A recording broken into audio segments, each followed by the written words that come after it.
Hello दोस्तों, स्वागत है आपका। आज हम बात करेंगे भारतीय संविधान के निर्माण के बारे में। दोस्तों, इम्पोर्टेंट है। तो भारतीय संविधान निर्माण में जो है इसकी जो प्रक्रिया है, कहाँ से शुरू हुई और किस तरह से भारतीय संविधान बना, इन सभी चीज़ों पे जो है हम बात करेंगे। तो दोस्तों, सबसे पहले हम बात कर लेते हैं कि भारतीय जो संविधान सभा है इसकी मांग कैसे उठी। प्रश्न आए हुए हैं और आप देखेंगे कि यहाँ से प्रश्न, आप प्रीवियस ईयर के पेपर देखिए, आप देखेंगे कि यहाँ से बहुत सारे फैक्ट्स जो है एग्ज़ाम में पूछे गए हैं। तो जो पहला क्वेश्चन है वो है संविधान सभा की मांग, यानी जो संविधान निर्माण हुआ उसमें संविधान सभा की कैसे मांग की गई। तो भारत में संविधान सभा का जो गठन है, यानी एक सभा गठित होगी तभी तो संविधान का निर्माण होगा। तो उसी के लिए क्या हुआ कि भारतीय संविधान का जो है संविधान सभा के गठन के लिए 1934 में पहली बार एम एन रॉय, ठीक है, इन्होंने जो है पहल की। ठीक है, तो इन्होंने एक मांग रखी, भारतीय संविधान सभा होना चाहिए। तो संविधान सभा के गठन के लिए 1934 में पहली बार एम एन रॉय ने रखा। ठीक है, ये ध्यान रखिएगा, प्रश्न पूछा जाता है कि पहली बार संविधान सभा के गठन के लिए किसने मांग रखी, तो वो है एम एन रॉय ने रखी। इसके बाद 1935 में, ठीक एक साल बाद, जो भारतीय राष्ट्रीय कांग्रेस, ठीक है, ने पहली बार भारत के संविधान निर्माण के लिए आधिकारिक रूप से संविधान सभा के गठन की मांग रखी। ठीक है, कि भाई एक संविधान बनाना है, पर उसके लिए क्या होना पड़ेगा, एक संविधान जो है सभा बनानी पड़ेगी जो कि संविधान का निर्माण कर सके। ठीक है, इसके बाद जो है 1938 में, ठीक है, 1938 में पंडित जवाहरलाल नेहरू ने भारतीय राष्ट्रीय कांग्रेस की ओर से घोषणा की कि स्वतंत्र भारत के संविधान का निर्माण वयस्क मताधिकार के आधार पर चुनी हुई सरकार द्वारा किया जाएगा। यानी 1938 में पंडित जवाहरलाल नेहरू ने भारतीय राष्ट्रीय कांग्रेस की ओर से घोषणा कर दी कि स्वतंत्र भारत के संविधान का निर्माण वयस्क मताधिकार पर चुनी हुई सरकार द्वारा किया जाएगा। ये घोषणा किसने की, 1938 में पंडित जवाहरलाल नेहरू जी ने। ठीक है, और इसके बाद फिर अंततः क्या हुआ, नेहरू की मांग को नेहरू जी की जो मांग थी उसे ब्रिटिश सरकार, क्योंकि उस समय देश आज़ाद नहीं हुआ था, तो जो ब्रिटिश सरकार थी उसने स्वीकार किया और 1940 में एक अगस्त प्रस्ताव जो है लाया। आपने पढ़ा होगा हिस्ट्री में, अगस्त प्रस्ताव। ठीक है, तो इसमें क्या हुआ कि उनको खुश करने की कोशिश की गई। किसको खुश करने की कोशिश की गई, भारतीयों को। क्यों, क्योंकि दोस्तों विश्व युद्ध द्वितीय जो है चालू हो चुका था। ठीक है, तो इसी में जो है, अब क्योंकि भारतीयों को भी तो शामिल करना था उस युद्ध में, क्योंकि बिना भारतीय के आप जीत नहीं इन द सेंस कि आप आपकी शक्ति जो है उतनी मजबूत नहीं होगी। तो उन्होंने जो है इस मांग को जो है उन्होंने स्वीकार किया और एक अगस्त प्रस्ताव लाया। ठीक है, इसके बाद क्या हुआ, इसके बाद जो है संविधान निर्माण के लिए कृष्ण मिशन भारत आया। ठीक है, 1942 में कृष्ण मिशन भारत आया था। ठीक है, अब इसने क्या किया, मुस्लिम लीग ने अस्वीकार कर दिया। अब कृष्ण मिशन भारत आया तो मुस्लिम लीग ने क्या किया, इस मिशन को जो है अस्वीकार कर दिया। अर्थात मुस्लिम लीग की मांग थी कि भारत को दो स्वायत्त हिस्सों में बांट दिया जाए, यानी भारत का विभाजन कर दिया जाए। पर क्या किया, कृष्ण मिशन ने इसको अस्वीकार कर दिया। ठीक है, और साथ में मुस्लिम लीग ने ये भी कहा कि जब भारत के दो विभाजन हो जाएंगे, दो भाग हो जाएंगे, तो उनके अपने अपने संविधान हो जाएंगे, उनकी अपनी अपनी सभाएं होंगी। तो इसी चीज़ को जो है किसने अस्वीकार कर दिया, कृष्ण मिशन ने। अब यहाँ क्वेश्चन बनता है कि कृष्ण मिशन ने मुस्लिम लीग की मांग को स्वीकार किया, अस्वीकार किया, या इनमें से कोई नहीं। तो मुस्लिम लीग ने जो है अस्वीकार कर दिया, यानी अस्वीकार कर दिया, स्वीकार नहीं किया, कर दिया, यानी रिजेक्ट कर दिया उनकी मांग को। ठीक है, अब इसके बाद क्या हुआ कि 1946 में, है ना, 1946 में क्या हुआ, कैबिनेट मिशन भारत आया और उसने क्या किया, संविधान निर्माण की जो है मांग को स्वीकार किया और कैबिनेट मिशन के योजना पर ही जो है संविधान सभा का गठन हुआ। ठीक है, तो संविधान निर्माण की योजना जो है सामने रखी। तो संविधान निर्माण की प्रक्रिया जो है, प्रश्न बहुत बार पूछा, मतलब जितनी बार आप देखेंगे उतनी बार ये प्रश्न आपको मिल जाएगा कि जो भारतीय संविधान सभा गठन कैबिनेट मिशन के द्वारा हुआ। किसके द्वारा हुआ? कैबिनेट मिशन के द्वारा हुआ 1946 में। तो कैबिनेट मिशन ने मुस्लिम लीग की 2 संविधान सभाओं की मांग को अस्वीकार कर दिया। दोस्तों, जो मुस्लिम लीग है उसने जो भी, चाहे कैबिनेट मिशन हो, क्रिस्प मिशन हो, जहाँ भी उसको मौका मिला उसने जो है भारत के विभाजन और साथ में साथ संविधान 2 संविधान सभाओं के जो है गठन की उसने मांग हर मुद्दे पर उसने की। ठीक है, तो यहाँ पर भी जो है कैबिनेट मिशन की जो मिशन आया था इसमें भी जो है मुस्लिम लीग ने 2 संविधान सभाओं की जो है मांग दोहराई फिर से, लेकिन अंततः जो है क्रिप्स मिशन की तरह कैबिनेट मिशन ने भी जिसको अस्वीकार कर दिया। तो दोस्तों, ये एक छोटा सा वो था कि संविधान सभा किस तरह से बनी। ठीक है, एम एन रॉय ने सबसे पहले मांग रखी, फिर 1935 में राष्ट्रीय कांग्रेस ने कहा कि बनना चाहिए, और अंततः घोषणा की किसने? पंडित जवाहरलाल नेहरू ने 1938 में। ठीक है, इसके बाद 40 में कांग्रेस ने कागज प्रस्ताव दिया, है ना। अब आप कमेंट्स में बता दीजिए कि उस समय वायसराय कौन थे भारत के, है ना, कमेंट्स बॉक्स में जरूर बताइएगा। तो उन्होंने अगस्त प्रस्ताव घोषित किया। इसके बाद क्रिस्प मिशन आया और मुस्लिम लीग ने मांग की कि भैया भारत की विभाजन करके 2 सभाएं बनाना है, तो वो अस्वीकार कर दिया गया। इसके बाद फिर 1946 में क्रिस्प मिशन भारत आया और उसने क्या कहा? उसने भी कहा कि संविधान सभा को बनना चाहिए और उसने स्वीकार किया, और संविधान सभा गठित भी जो है इसी के मिशन के द्वारा हुई, यानी कैबिनेट मिशन के द्वारा ही हुई, पर मुस्लिम लीग की मांग को अस्वीकार कर दिया। अब संविधान सभा का गठन देख लेते हैं। ठीक है, कि गठन कैसे हुआ। अब यहाँ पर जो है हम देख लेते हैं कि जो कैबिनेट मिशन योजना द्वारा सुझाए गए प्रस्तावों के तहत 1946 में संविधान सभा का गठन हुआ। यही क्वेश्चन न जाने कितनी बार पूछा जा चुका, जितनी बार आप देखेंगे उतनी बार पूछा गया है।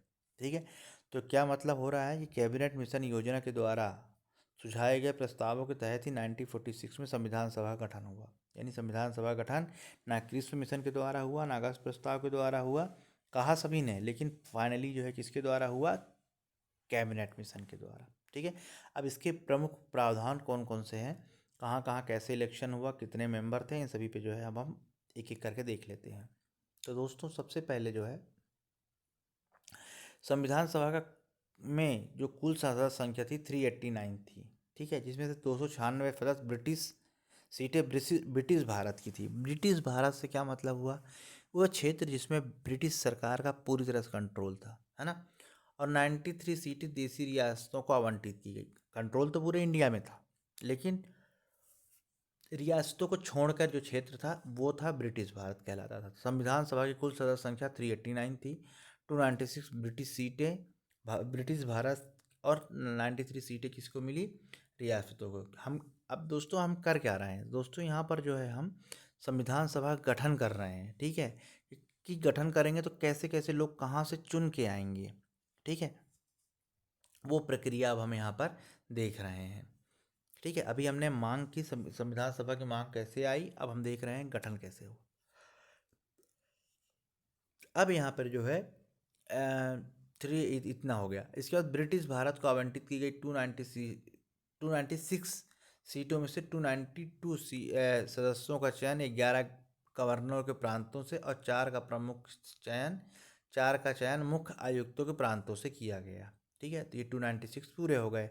यानी जो ब्रिटिश भारत को आवंटित की गई थी 296 सीटें, जिसमें से 292 सीटें जो है का चयन कहाँ से हुआ? 11 गवर्नरों के प्रांतों से। अब बची 4, तो 4 का चयन प्रमुख आयुक्तों के प्रांतों से किया गया। ठीक है, तो 296 कंप्लीट हो गई। इसके अलावा क्या है, प्रत्येक 10 लाख लोगों पर एक सीट आवंटित की गई थी, है ना। प्रत्येक 10 लाख लोगों पे एक सीट आवंटित की गई थी। अब दोस्तों, ये प्रश्न पूछा जा चुका है। ठीक है, तो जो संविधान सभा का चुनाव कैसे हुआ? अप्रत्यक्ष हुआ, प्रत्यक्ष नहीं हुआ। जनता ने सीधे मत नहीं दिया। और कितने लाख लाख लोगों में से एक को चुना गया कैंडिडेट को, 10 लाख लोगों में से एक सीट आवंटित की गई है, तो उनको आवंटित किया गया। ठीक है, तो ये ध्यान रखिएगा, ये इंपॉर्टेंट है। पूछे हुए प्रश्न है, अलग से ऐसा कुछ नहीं बताया जा रहा है, ये प्रश्न पूछे गए हैं और फिर से पूछे जाने की संभावना है। इसके अलावा 5th नंबर देख लीजिए। प्रत्येक ब्रिटिश प्रांत को आवंटित की गई सीटों का निर्धारण 3 प्रमुख समुदायों के बीच जनसंख्या के अनुपात में किया गया। ठीक है, कहने का मतलब क्या है कि जो ब्रिटिश प्रांत थे उनको किस प्रमुख समुदाय जनसंख्या के अनुपात में किया गया, यानी मुस्लिम, सिख और सामान्य, इन तीनों के जो है सीटों का आवंटित की सीटों का निर्धारण किया गया। तीन प्रमुख जनसंख्या कौन से? मुस्लिम, सिख और सामान्य। ठीक है, चलिए अगला है देसी रियासतों के प्रतिनिधियों का चयन रियासतों के प्रमुख जो है, यानी जो जो रियासतें थी जिनको 96 सीटें दी गई थी, उनका चयन कैसे हुआ? उनका जो देसी रियासतों के प्रतिनिधियों जो थे उनका चयन रियासतों के प्रमुखों द्वारा किया था। ठीक है, जो वहाँ के प्रमुख थे। इसके बाद प्रत्येक समुदाय के प्रतिनिधियों का चुनाव समानुपाती प्रतिनिधित्व के तरीके से मिला, है ना, ध्यान रखिएगा, समानुपाती प्रतिनिधित्व के तरीके से किया गया। ठीक है, अप्रत्यक्ष रूप से किया गया, समानुपातिक ये प्रक्रिया है। इसके अलावा फिर क्या हुआ? तो भारतीय संविधान के लिए चुनाव जुलाई अगस्त 96 में किया गया। ठीक है, संविधान सभा किसके? कैबिनेट मिशन के द्वारा सुझाए गए प्रस्ताव के द्वारा। इस चुनाव में भारतीय राष्ट्रीय कांग्रेस को 208 सीटें मिली, मुस्लिम लीग को 7 और छोटे या स्वतंत्र समूहों को 15 सीटें मिली। ठीक है, एक बार फिर रिपीट कर देता हूँ। भारतीय संविधान सभा के लिए चुनाव जुलाई अगस्त में संपन्न हुए। इस चुनाव में भारतीय राष्ट्रीय कांग्रेस को 208, मुस्लिम लीग को 7 तथा छोटे समूह एवं स्वतंत्र सदस्यों को 15 सीटें मिली। ठीक है, अब आगे देखते हैं संविधान सभा की कार्यप्रणाली अर्थात किस प्रकार किया गया है, यानी अब संविधान सभा की कार्यप्रणाली देख लेते हैं। तो इस तरह से उनका गठन हो गया, यानी पहले मांग उठी, फिर गठन सब कैसे हुआ, चुनाव कैसे हुआ, हमने देख लिया। अब थोड़ा हम इसका कार्य देख लेते हैं कैसे कार्य हुई। तो संविधान सभा की पहली बैठक 9 दिसंबर 1946 को हुई, यानी अब यहाँ पर संविधान सभा जो है गठित हो गई है। अब इसका कार्य कैसे होगा? तो दोस्तों पहली जो बैठक 9 दिसंबर 1946 में, दोस्तों यही क्वेश्चन पूछा जाता है, ना जाने कितनी बार पूछा गया है। आप देखें जहाँ एग्ज़ाम देखेंगे पुराने, हर एग्ज़ाम में जो है प्रश्न पूछा गया है। ठीक है, साथ ही साथ दोस्तों जो अभी पहली बार इस चैनल में जुड़ रहा है या नया मेंबर है और चैनल सब्सक्राइब नहीं किया है, चैनल सब्सक्राइब करें, साथ ही साथ बेल आइकन को ज़रूर प्रेस करें, जिससे मेरे द्वारा बनाया जा रहा है वीडियो का अपडेशन आपके पास पहुँचे। चलिए दोस्तों रुचि जीएस एकेडमी में सारे वीडियो अपलोड धीरे धीरे करके पीछे अपलोड भी हैं भी, और निरंतर मैं और अपलोड कर रहा हूँ। तो ये जो है आपको प्ले लिस्ट जो है मिशन 2024 में जो है आपको ये मिल जाएगा। ठीक है, तो हम बात कर रहे थे संविधान सभा की पहली बैठक। तो दोस्तों संविधान सभा की जो पहली बैठक है वो है 9 दिसंबर 1946 को हुई। ठीक है, इसके बाद क्या हुआ? मुस्लिम लीग ने संविधान सभा की बैठक का बहिष्कार किया तथा अलग पाकिस्तान की मांग पर ही जोर दिया। जैसे कि मैंने अभी इसके पहले कहा था कि जहाँ जहाँ मुस्लिम लीग को मौका मिला उन्होंने जो है क्या किया? नए पाकिस्तान की जो है बनाने की मांग की उन्होंने। ठीक है, तो यहाँ पर जो है प्रश्न पूछा जाता है कि क्या संविधान सभा की बैठक का मुस्लिम लीग ने स्वीकार किया या इनमें से कोई नहीं? तो दोस्तों बहिष्कार ही किया है उन्होंने। ठीक है, इस चीज़ का ध्यान रखिएगा। इसके बाद संविधान सभा की पहली बैठक की अध्यक्षता किसने की? तो दोस्तों पहली बैठक की जो अध्यक्षता की वो उन्होंने की है डॉक्टर सच्चिदानंद सिन्हा ने की। ठीक है, ये सिन्हा जो है एक अस्थायी सदस्य के रूप में चुने गए थे। ठीक है, यानी अभी तक इनको अध्यक्ष नहीं बनाया गया था, पर क्योंकि उस संविधान सभा में सबसे वरिष्ठ थे, इसलिए इनको अस्थायी तौर पे जो है इनको क्या किया गया? अध्यक्ष बनाया गया, अस्थायी अध्यक्ष बनाया गया। उसके 2 दिन बाद डॉक्टर राजेंद्र प्रसाद जो भारत के पहले राष्ट्रपति हुए, उनको स्थायी तौर पे जो है संविधान सभा का अध्यक्ष नियुक्त किया गया। ठीक है, इसके बाद अब ये ध्यान रखिएगा, ये इम्पोर्टेंट है। इम्पोर्टेंट तो ये भी है लेकिन ये कुछ ज़्यादा इम्पोर्टेंट है। क्यों? क्योंकि अभी तक ये प्रश्न पूछा जाता रहा, अब ये पूछा जाएगा।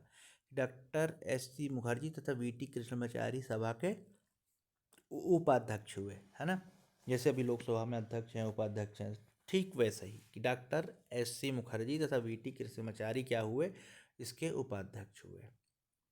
ठीक है, अब यहाँ पर जो है संविधान सभा में 13 दिसंबर 1946 को पंडित जवाहरलाल नेहरू ने ऐतिहासिक उद्देश्य प्रस्ताव पेश किया। दोस्तों आज भी जो उद्देश्य है, हम भारत के लोग जो स्टार्ट होता है इससे, आप देखेंगे कि एनसीईआरटी की बुक में आपको पहले पन्ने में, ये लास्ट वाले पन्ने में आपको दिख जाएगा। संविधान जो है उद्देश्य का जो है ना, उद्देश्य ये किसने प्रस्तुत किया है? पंडित जवाहरलाल नेहरू ने प्रस्तुत किया। ये सबसे इंपॉर्टेंट, कब? 13 दिसंबर 1946 को। बहुत बार प्रश्न पूछा जा चुका है।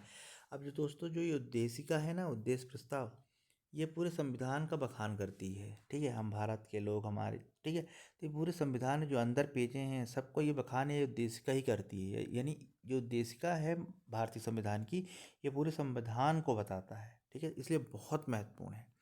तो 13 दिसंबर 1946 को क्या हुआ? नेहरू जी ने प्रस्तुत किया, उद्देशिका प्रस्तुत। इसके बाद इसी दौरान देश स्वतंत्र हो गया। ठीक है, अब जब उद्देशिका उन्होंने प्रस्तुत की, कुछ दिनों बाद जो है देश स्वतंत्र हो गया। और स्वतंत्र होने के बाद फिर क्या हुआ? संविधान सभा अभी बनी हुई है। ठीक है, इसको आप लिंक करके जोड़िएगा। जैसा मैं आपको पढ़ा रहा हूँ कंटिन्यू, आप अगर 1 से 2 बार रिवीजन कर लेते हैं तो मैं नहीं समझता कि आपको चीज़ समझ में नहीं आई होगी, या आप एग्ज़ाम हॉल में कोई गलती करने की कोई गुंजाइश होगी, बिल्कुल ही नहीं होगी। तो यहाँ जो है जब देश स्वतंत्र हो गया तो यहाँ पर जब संविधान सभा, इसमें कुछ बदलाव भी हुए, है ना। तो क्या बदलाव हुए? चलिए, हम वो 3 बदलाव प्रमुख रूप से हुए हैं जिनको हम इसमें देख लेते हैं। पहला बदलाव क्या हुआ कि सभा को पूरी तरह से संप्रभु निकाय बनाया गया, जो स्वेच्छ से कोई भी संविधान बना सकता था, है ना। यानी कहने का मतलब, जब देश स्वतंत्र हो गया तो वो संप्रभु निकाय बनाया गया, यानी किसी भी, मतलब कि भारत पे किसी का अधिकार नहीं रहा कि जैसा आप कहोगे वैसा ही वो करेगा। अगर हमारी इच्छा है, हम इस तरह संविधान बनाना चाहते हैं, तो बेरोक टोक हम बना सकते हैं, है ना। जो स्वेच्छा से कोई भी संविधान बना सकती थी। स्वतंत्र भारत अधिनियम 1947 ने सभा को ब्रिटिश संसद द्वारा भारत के संबंध में बनाए गए किसी भी कानून को समाप्त करने, बदलने का अधिकार दे दिया। कहने का मतलब सीधे, जैसे मैंने अभी बताया आपको, कि जब देश स्वतंत्र हो गया तो संविधान सभा में कोई भी कानून बनाने का, समाप्त करने का, उसे बदलने का पूरा अधिकार हमें मिल गया है। ठीक है, यानी सभा पूरी तरह से क्या हो? संप्रभु हो गई। तो ये पहला बदलाव हुआ। ठीक है, दूसरा बदलाव क्या हुआ? दूसरा बदलाव ये हुआ कि संविधान एक विधायिका बन गई। ठीक है, अर्थात सभा को अलग अलग काम सौंपे गए। यानी स्वतंत्र भारत के लिए संविधान बनाना, देश के लिए आम कानून लागू करना, इस प्रकार संविधान सभा स्वतंत्र भारत की पहली संसद बन गई। ठीक है, अब वो जो संविधान सभा जो है गठित की संविधान बनाने के लिए की गई थी, तो वो संविधान सभा किसमें कन्वर्ट हो गई? संसद बन गई। जो अभी भारत हम पार्लियामेंट देख रहे हैं वो उस तरह से बन गई। ठीक है, ठीक है, ये बदलाव हुए क्योंकि जैसे ही देखो देश जब आज़ाद हुआ, सारी कंट्रोल हमारे हाथ में आ गई। अब हमें क्या करना था, क्या नहीं करना था, सारी चीज़ें जो संविधान निर्माता थे उनके दिमाग में सारी चीज़ें थी कि भाई देश स्वतंत्र हो चुका है। अब वो चीज़ फील करते थे कि नहीं, हमारी जो जनता है, देश के लोग हैं, उनके लिए ये नियम बनाना है, ये कानून बनाना है। तो वो क्या हुआ, ये सब उनके दिमाग में होते होते फिर क्या हुआ, वो एक प्रकार का जो है, जो संविधान सभा थी वो संसद जैसा काम करने लगी। सभा तो थी, उसमें लोग भी थे। ठीक है, अब वो एज अ पार्लियामेंट काम करने लगी। ठीक है, अब तीसरा बदलाव क्या हुआ? तीसरा बदलाव ये हुआ कि जब भी सभा की बैठक संविधान सभा के रूप में होती तो इसकी अध्यक्षता राजेंद्र प्रसाद करते। ठीक है, क्योंकि संविधान सभा के अध्यक्ष तो वही थे। लेकिन जब बतौर विधायिका होती तब इसकी अध्यक्षता जीवी मावलंकर करते। ठीक है, ये चीज़, इसलिए पहले विधानसभा अध्यक्ष यही कहलाए जाते हैं, जेबी मावलंकर। पूछा जा चुका है। आप देखिए, आपको चीज़ दिखेगी। तो ये 3 महत्वपूर्ण बदलाव जो हुए जब संविधान सभा चल रही थी और देश स्वतंत्र हो गया। इसके बाद मुस्लिम लीग के सदस्य भारतीय संविधान सभा से अलग हो गए। ठीक है, ये दूसरा था। तीसरा, ये मुस्लिम लीग के जो सदस्य थे भारतीय संविधान से अलग हो गए। और इस तरह से दोस्तों संविधान जो है 2 साल 11 माह 18 दिनों में जो है ये बनकर तैयार हुआ। ठीक है, तो दोस्तों ये पूरा संविधान बनने की पूरी प्रक्रिया है। यहाँ से बहुत सारे फैक्ट्स हैं जो आप उठा सकते हैं। पहला तो एम एन रॉय वाला ही हो गया। दूसरा हो गया 1935 में राष्ट्रीय कांग्रेस ने की, फिर 1938 में नेहरू जी ने घोषणा कर दी। इसके बाद कैबिनेट मिशन 1946 में के माध्यम से ही संविधान सभा को गठित किया गया।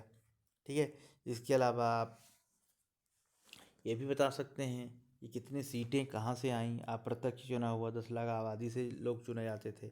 संविधान सभा कब बन के कंप्लीट हुआ, 2 साल 11 माह 18 दिन में, ये प्रश्न पूछा जाता है।